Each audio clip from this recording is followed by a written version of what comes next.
The wind whispered gently through the trees as autumn leaves danced across the marble headstones. Among the quiet rows of those who had given everything stood a woman in uniform, her posture straight, but her soul breaking. Stared at the grave in front of her, her hands trembling despite her training. It had been 6 months since she lost her husband, Sergeant David Rivers, to an IED in Afghanistan.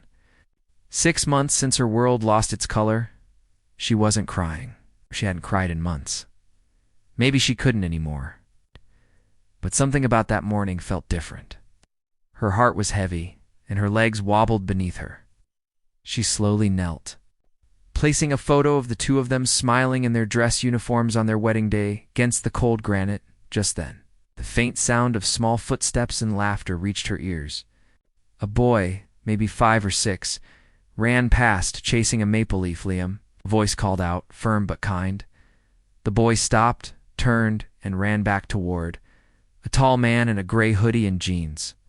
He held a small bouquet of sunflowers. The man looked up and caught Emily's eyes. He hesitated, then approached carefully. "I'm sorry if he disturbed you," he said gently. "He doesn't fully understand yet. This is where we visit his mom." Emily looked at the man, blinking away her shock. She hadn't expected to meet another parent mourning a spouse, let alone a man, alone with a child. She looked at the boy again, now quietly picking a dandelion from the grass. And back at the man. "I understand," she said, her voice hoarse.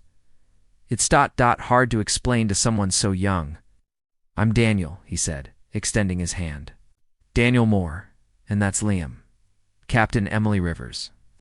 Daniel's eyebrows rose slightly at the title. "Thank you for your service." Emily nodded but didn't smile. It was a phrase she heard often, but it felt empty lately. She didn't feel strong, not anymore. Daniel didn't push. Instead, he offered her one of the sunflowers from his bouquet. They were her favorite. "Maybe it'll brighten your visit. Even a little." She took it, surprised at how warm such a simple gesture felt. "Thank you." It was the beginning. Emily returned the next week. So did Daniel. Again, the week after that. Slowly, without realizing it, they began to wait. For each other, they talked. Shared stories. About war. About parenting. About grief. Emily hadn't spoken about David in detail with anyone, but Daniel listened. And she, in turn, learned about Sarah, Daniel's wife, who died of cancer 2 years ago. Liam had only been 4.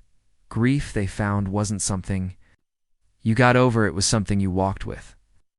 And sometimes it helped to have someone walking beside you. But even as their connection deepened, Emily battled demons no one saw. Her guilt over surviving when David didn't. Her insomnia. Her fear of feeling something again for anyone else. Daniel, too, struggled. He was exhausted juggling work, fatherhood, and quiet loneliness. He worried that getting close to Emily would confuse Liam, who had only begun to heal.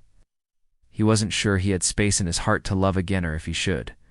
One rainy afternoon, Emily didn't show up. Daniel waited in his car for nearly an hour, staring at the grave, sunflower in hand. The next week, she was still missing. On the 3rd week, he drove away with Liam, quietly asking, "Where's the soldier lady?" Daniel found himself standing at Emily's door 2 days later. He didn't know what compelled him, only that the thought of her in pain and alone unsettled him deeply. She opened the door, eyes swollen and face pale. "You shouldn't be here," she said weakly. "I had to know if you were okay." "I'm not," she admitted, voice cracking. "I haven't been okay for a long time." He didn't speak. He just opened his arms, and she collapsed into them. For the first time in months, she cried. From that day forward, things began to change. Not quickly, not dramatically, but they changed. Emily started therapy. Daniel helped babysit Liam when he needed a break. Emily slowly opened up to the child, who, in return, left hand-drawn pictures of her and his dad on her doorstep. The final shift came one spring morning. Emily and Daniel stood together at David's grave. She placed her hand gently on the stone. "You would have liked him," she whispered, and ... "I think you'd want me to live, to love again." She turned to Daniel, and took his hand. "I'm not healed," she said, "but I'm healing, and maybe we can keep walking this together." Daniel smiled, tears in his eyes. "That's all I ever wanted." Final scene. The screen fades in on a backyard barbecue. Laughter. Liam running through the grass with a toy airplane. Emily sitting on the porch watching him. Daniel brings her a plate of food, and as the sun sets, she places her hand over his. "We're not broken," she says quietly. "We're just ... a little bent, but we're still standing." And they were two together. Message for the audience. Grief doesn't disappear. Love lost is never forgotten.